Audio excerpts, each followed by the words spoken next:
Leopoldo Lugones es un escritor de fines del siglo XIX. Tal vez los giros lingüísticos que tienen son un poco antiguos, pero este cuento, si uno lo escucha, va a encontrar una música en este cuento, la música de la agonía, de la lluvia de fuego, de la agonía de Gomorra. Comienza así: y tornaré al cielo de hierro y la tierra de cobre. Levítico 26:19. Recuerdo que era un día de sol hermoso, lleno de hormigueo popular en las calles atronadas de vehículos. Un día sagaz, cálido y de tersura perfecta. Desde mi terraza dominaba una vasta confusión de techos, vergeles salteados, un trozo de bahía punzado de mástiles, la recta gris de una avenida. A eso de las 11 cayeron las primeras chispas, una aquí, otra allá, partículas de cobre, semejante a las morcellas de un pablilo, partículas de cobre incandescente, que daban en el suelo con un ruidecito de arena. El cielo seguía de igual limpidez. El rumor humano no decrecía. Únicamente los pájaros de mi pajarera cesaron de cantar. Casualmente lo había advertido, mirando hacia el horizonte en un momento de abstracción. Primero creí en una ilusión óptica formada por mi miopía. Tuve que esperar largo rato para ver caer otra chispa, pues la luz solar anegábales bastante. Pero el cobre ardía de tal modo que se destacaban lo mismo, una rapidísima vírgula de fuego y el golpecito en la tierra, así a largos intervalos. Debo confesar que, al comprobarlo, experimenté un vago terror. Exploré el cielo en una ansiosa ojeada. Persistía la limpidez. ¿De dónde venía aquel extraño granizo, aquel cobre? ¿Era cobre realmente? Acababa de caer una chispa en mi terraza. A pocos pasos extendí la mano. Era, a no caber duda, un gránulo de cobre que tardó mucho en enfriarse. Por fortuna la brisa se levantaba, inclinando aquella lluvia singular hacia el lado opuesto de mi terraza. Las chispas eran harto raras. Además, podía creerse por momentos que aquello había cesado, pero no cesaba. Uno que otro, eso sí, pero caían siempre los temibles granulos. En fin, aquello no había de impedirme almorzar, pues era el mediodía. Bajé al comedor, atravesando el jardín, no sin cierto miedo de las chispas. Verdad es que el toldo, corrido para evitar el sol, me resguardaba. Alcé los ojos, pero un toldo tiene tantos poros que nada puede cubrir. En el comedor me esperaba un almuerzo admirable, pues mi afortunado celibato sabía dos cosas sobre todo: leer y comer, excepto la biblioteca. El comedor era mi orgullo, ahito de mujeres y un poco gotoso. En punto a vicios amables, nada podía esperar ya sino la gula. Comía solo, mientras un esclavo me leía narraciones geográficas. Nunca había podido comprender las comidas en compañía. Y si las mujeres me hastiaban, como he dicho, ya comprenderéis que aborrecía a los hombres. 10 años me separaban de mi última orgía. Desde entonces, entregado a mis jardines, a mis peces, a mis pájaros, faltábame tiempo para salir. Algunas veces, en las tardes muy calurosas, un paseo a la orilla del lago. Me gustaba verlo, escamado de luna al anochecer, pero esto era todo y pasaba meses sin frecuentarlo. La vasta ciudad libertina era para mí un desierto donde se refugiaban mis placeres, escasos amigos, breves visitas, largas horas de mesa, lectura, mis peces, mis pájaros, una que otra noche tal cual orquesta de flautistas, 2 o 3 ataques de gota por año. Tenía el honor de ser consultado para los banquetes, y por ahí figuraban, no sin elogio, 2 o 3 salsas de mi invención. Esto me daba derecho, lo digo sin orgullo, a un busto municipal, con tanta razón como a la compatriota que acababa de inventar un nuevo beso. Entretanto, mi esclavo leía. Leía las narraciones de mar y de nieve, que comentaban admirablemente, en la ya entrada siesta, el generoso frescor de las ánforas. La lluvia de fuego había cesado, quizá pues la servidumbre no daba muestras de notarlo. De pronto el esclavo que atravesaba el jardín con un nuevo plato no pudo reprimir un grito. Llegó no obstante a la mesa, pero acusando con su lividez un dolor horrible. Tenía en su desnuda espalda un agujerillo, en cuyo fondo sentíase chirrir aún la chispa voraz que lo había abierto. Ahogámosla en aceite y fue enviado al lecho sin que pudiera contener sus sayes. Bruscamente acabó mi apetito, y aunque seguí probando los platos para no desmoralizar a la servidumbre, aquella se apresuró a comprenderme. El incidente me había desconcertado. Promediaba la siesta cuando subí nuevamente a la terraza. El suelo estaba ya sembrado de gránulos de cobre, mas no parecía que la lluvia aumentara. Comenzaba a tranquilizarme, cuando una nueva inquietud me sobrecogió. El silencio era absoluto. El tráfico estaba paralizado a causa del fenómeno. Ni un rumor en la ciudad, solo de cuando en cuando un vago murmullo de viento sobre los árboles. Era también alarmante la actitud de los pájaros. Habíanse apelotonado en un rincón, casi unos sobre otros. Me dieron compasión y decidí abrirle la puerta. No quisieron salir, antes se recogieron más acongojados aún. Entonces comenzó a intimidarme la idea de un cataclismo. Sin ser grande mi erudición científica, sabía que nadie mencionó jamás esas lluvias de cobre incandescente. Lluvias de cobre. En el aire no hay minas de cobre. Luego aquella limpidez del cielo no dejaba conjeturar la procedencia. Y lo alarmante del fenómeno era esto. Las chispas venían de todas partes y de ninguna. Era la intensidad desmenuzándose invisiblemente en fuego. Caía el firmamento el terrible cobre, pero el firmamento permanecía impasible en su azul. Ganábame poco a poco una extraña congoja, pero cosa rara, hasta entonces no había pensado en huir. Esta idea se mostró con desagradables intenciones. Huir. Y mi mesa, mis libros, mis pájaros, mis peces, que acababan precisamente de estrenar un vivero, mis jardines ya ennoblecidos de antigüedad, mis 50 años de placidez, en dicha del presente, en el descuido del mañana, huir. Y pensé con horror en mis posesiones, que no conocía, del otro lado del desierto, con sus camelleros viviendo en tiendas de lana negra y tomando por todo alimento leche cuajada, trigo tostado, miel agria. Quedaba una fuga por el lago, corta fuga después de todo, si en el lago, como en el desierto, según era lógico, llovía cobre también, pues no viniendo aquello de ningún foco visible, debía ser general. No obstante, el vago terror que me alarmaba decíame todo esto claramente. Lo discutía conmigo mismo, un poco enervado, la verdad, por el letargo digestivo de mi siesta consuetudinaria.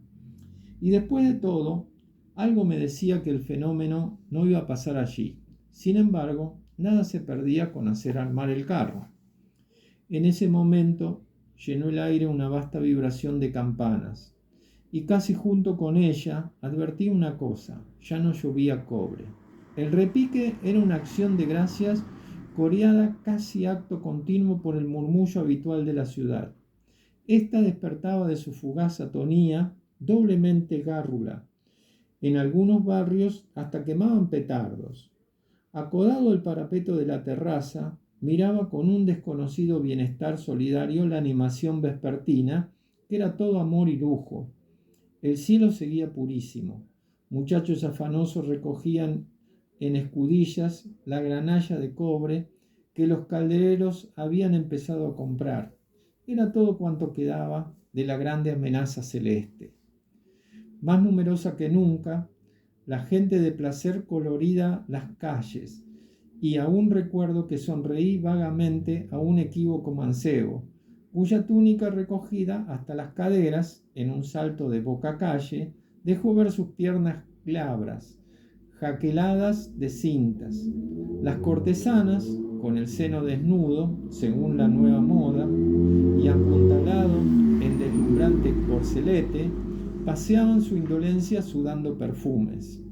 Un viejo lenón, erguido en su carro, manejaba como si fuese una vela, una hoja de estaño, que con apropiadas pinturas anunciaba amores monstruosos de fieras, ayuntamientos de lagartos con cisnes, un mono y una foca, una doncella cubierta por delirante pedrería de un pavo real.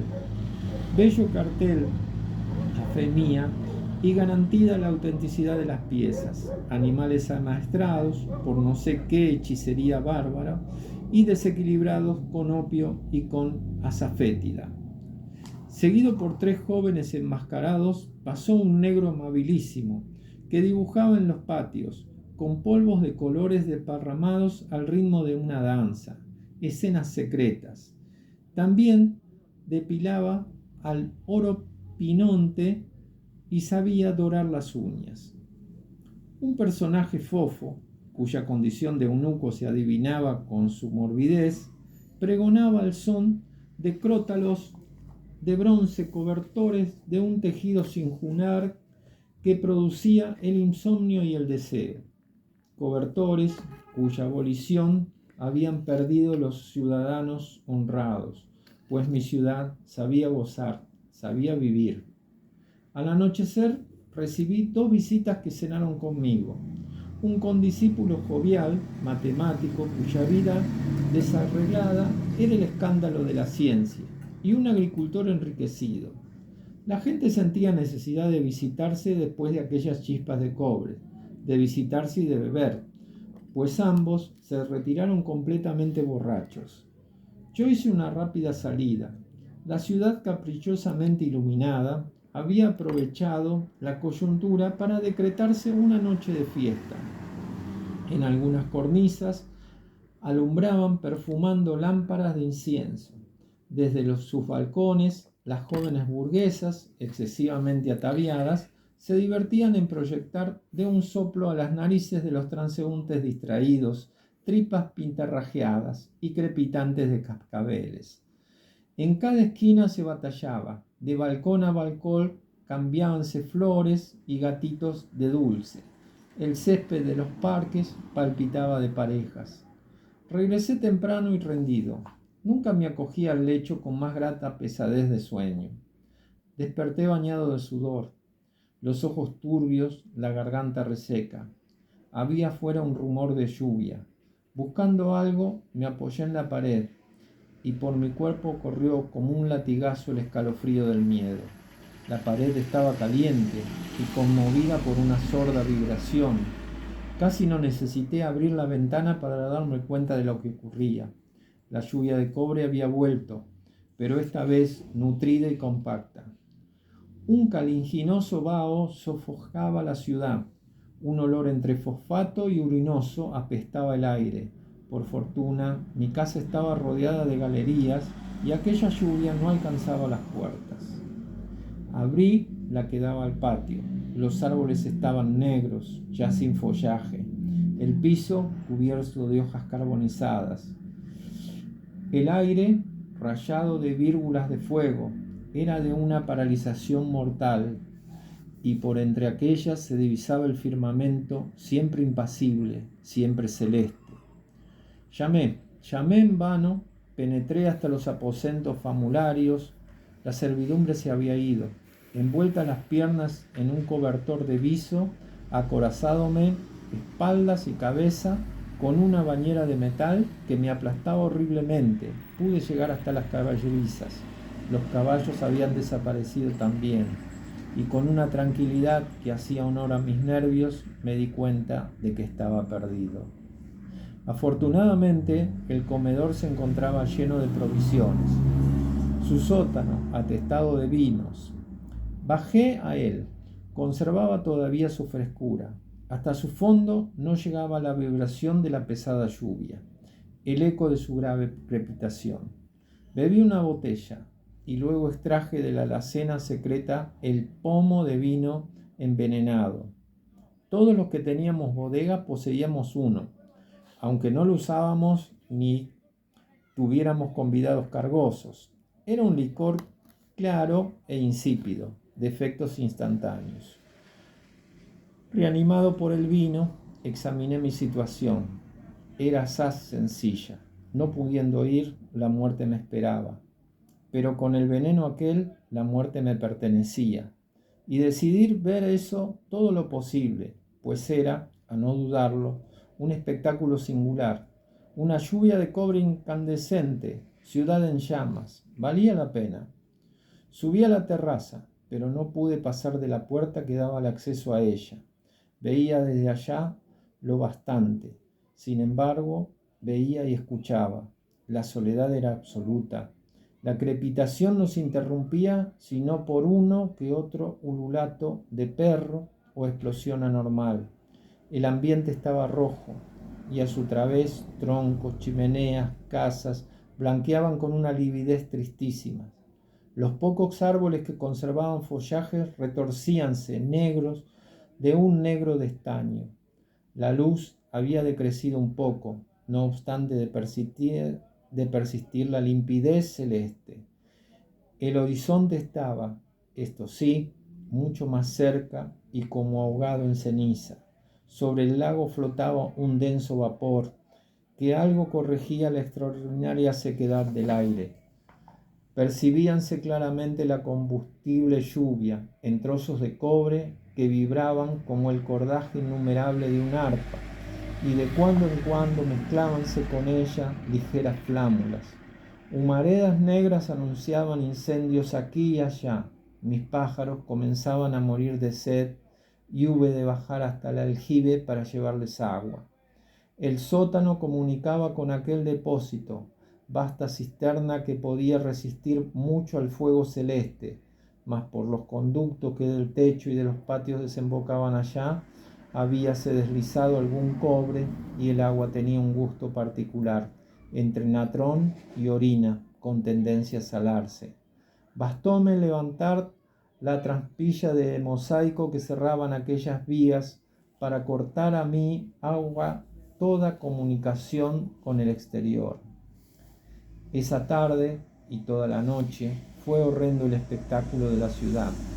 Quemaba en sus domicilios, la gente huía despavorida para arderse en las calles, en la campiña desolada, y la población agonizó bárbaramente, con ayes y clamores de una amplitud, de un horror, de una variedad estupendos.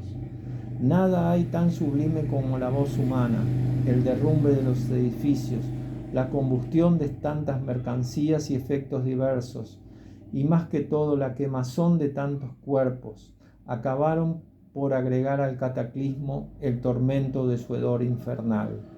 Al declinar el sol, el aire estaba casi negro de humo y de polvaredas. Las flámulas que danzaban por la mañana entre el cobre pluvial eran ahora llamaradas siniestras. Empero soplar un viento ardentísimo, denso como alquitrán caliente. Parecía que se estuviese en un inmenso horno sombrío. Cielo, tierra, aire, todo acababa. No había más que tinieblas y fuego.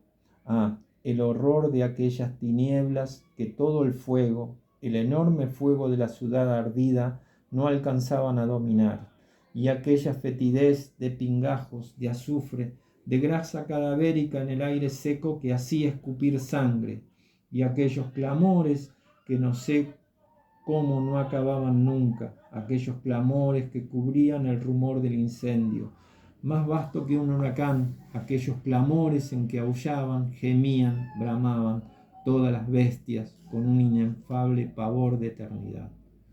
Bajé a la cisterna sin haber perdido hasta entonces mi presencia de ánimo, pero enteramente erizado con todo aquel horror, y al verme de pronto en esa oscuridad amiga, al amparo de la frescura, ante el silencio del agua subterránea, me acometió de pronto un miedo que no sentía. estoy seguro, desde 40 años atrás, el miedo infantil de una presencia enemiga y difusa, y me eché a llorar como un loco, a llorar de miedo, allá en un rincón, sin rubor alguno. No fue sino muy tarde, cuando al escuchar el derrumbe de un techo, se me ocurrió apuntalar la puerta del sótano. Hícelo así, con su propia escalera y algunos barrotes de la estantería, devolviéndome a aquella defensa alguna tranquilidad, no porque hubiera de salvarme, sino por la benéfica influencia de la acción, cayendo a cada instante en modorras que entrecortaban funestas pesadillas. Pasé las horas. Continuamente oía derrumbes allá cerca. Había encendido 2 lámparas que traje conmigo para darme valor, pues la cisterna era asaz lóbrega. Hasta llegué a comer bien sin apetito los restos de un pastel. En cambio bebí mucha agua. De repente mis lámparas empezaron a amortiguarse y junto con eso el terror. El terror paralizante esta vez me asaltó. Había gastado sin prevenirlo toda mi luz, pues no tenía sino aquellas lámparas. No advertí al descender esa tarde traerlas todas conmigo. Las luces decrecieron y se apagaron. Entonces advertí que la cisterna empezaba a llenarse con el hedor del incendio. No quedaba otro remedio que salir. Y luego todo era preferible a morir asfixiado como una limaña en su cueva. A duras penas conseguí alzar la tapa del sótano que los escombros del comedor cubrían. Por segunda vez había cesado la lluvia infernal, pero la ciudad ya no existía. Techos, puertas, gran cantidad de muros, todas las torres yacían en ruinas. El silencio era colosal, un verdadero silencio de catástrofe. 5 o 6 grandes humaredas empinaban aún sus penachos, y bajo el cielo, lo que no se había enturbiado ni en un momento, un cielo cuya crudeza azul certificaba indiferencias eternas. La pobre ciudad, mi pobre ciudad, muerta para siempre, hedía como un verdadero cadáver. La singularidad de la situación, lo enorme del fenómeno y sin duda también el regocijo de haberme salvado, único entre todos, cohibían mi dolor reemplazándolo por una curiosidad sombría. El arco de mi zaguán había quedado en pie y haciéndome de las adarajas pude llegar hasta su ápice. No quedaba un solo resto combustible y aquello se parecía mucho a un escorial volcánico. A trechos en los parajes que la ceniza no cubría, brillaba con un bermejor de fuego el metal llovido. Hacia el lado del desierto resplandecía hasta perderse la vista en un arenal de cobre. En las montañas, a la otra margen del lago, las aguas evaporadas de éste condensábanse en una tormenta. Eran aquellas las que habían mantenido respirable el aire durante el cataclismo.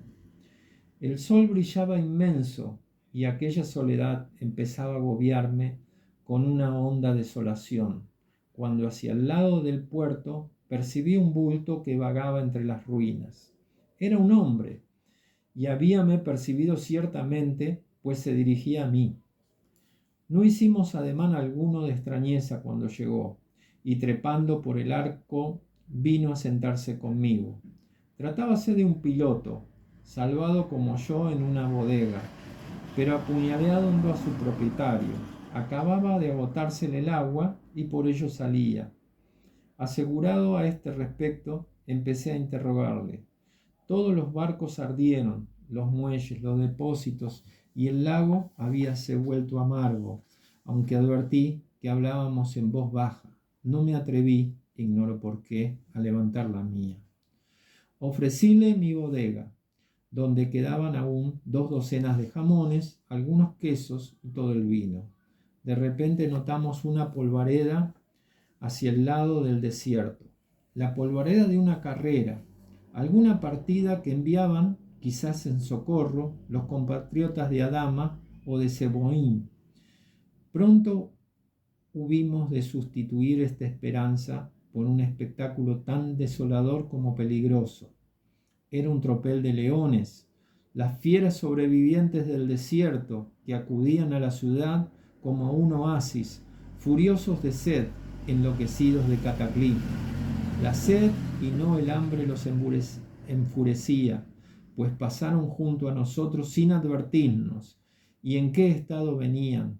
Nada como ellos revelaba tan lúgubremente la catástrofe.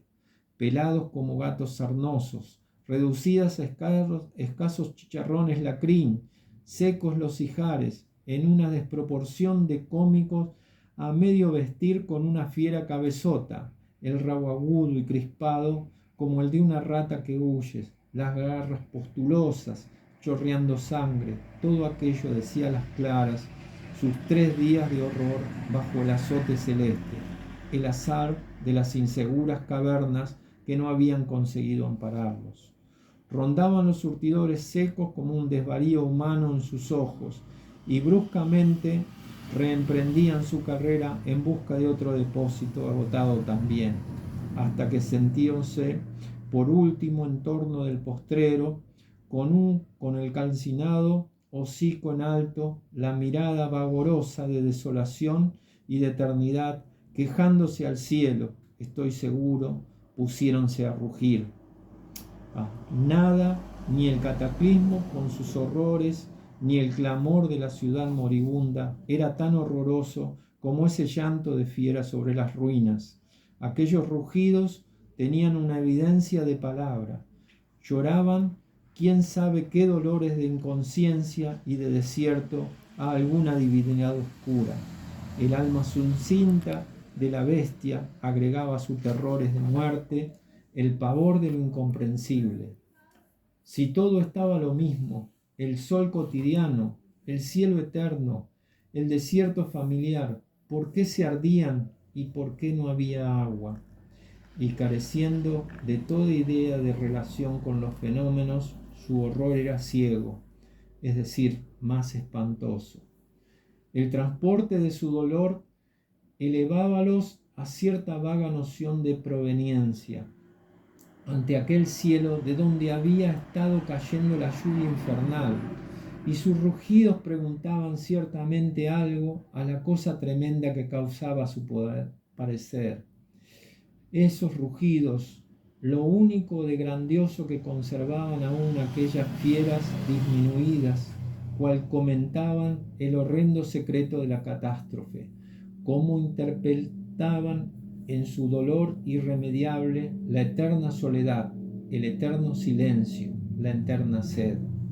Aquello no debía durar mucho. El metal candente empezó a llover de nuevo, más compacto, más pesado que nunca. En nuestro súbito descenso, alcanzamos a ver que las fieras se desbandaban buscando abrigo bajo los escombros. Llegamos a la bodega, no sin que nos alcanzaran algunas chispas, y comprendiendo que aquel nuevo chaparrón iba a consumar la ruina, me dispuse a concluir. Mientras mi compañero abusaba de la bodega, por primera y última vez a buen seguro, decidí aprovechar el agua de la cisterna en mi baño fúnebre, y después de buscar inútilmente un trozo de jabón, descendí a ella por la escalinata que servía para efectuar su limpieza. Llevaba conmigo el pomo de veneno, que me causaba un gran bienestar, apenas turbado por la curiosidad de la muerte. El agua fresca y la oscuridad me devolvieron a las voluptuosidades de mi existencia de rico que acababa de concluir. Hundido hasta el cuello, el regocijo de la limpieza y una dulce impresión de domesticidad acabaron de serenarme. Oí afuera el huracán de fuego, comenzaban otra vez a caer los escombros. De la bodega no llegaba un solo rumor. Percibí en eso un reflejo de llamas que entraban por la puerta del sótano, el característico tufo urinoso. Llevé el pomo a mis labios y morí.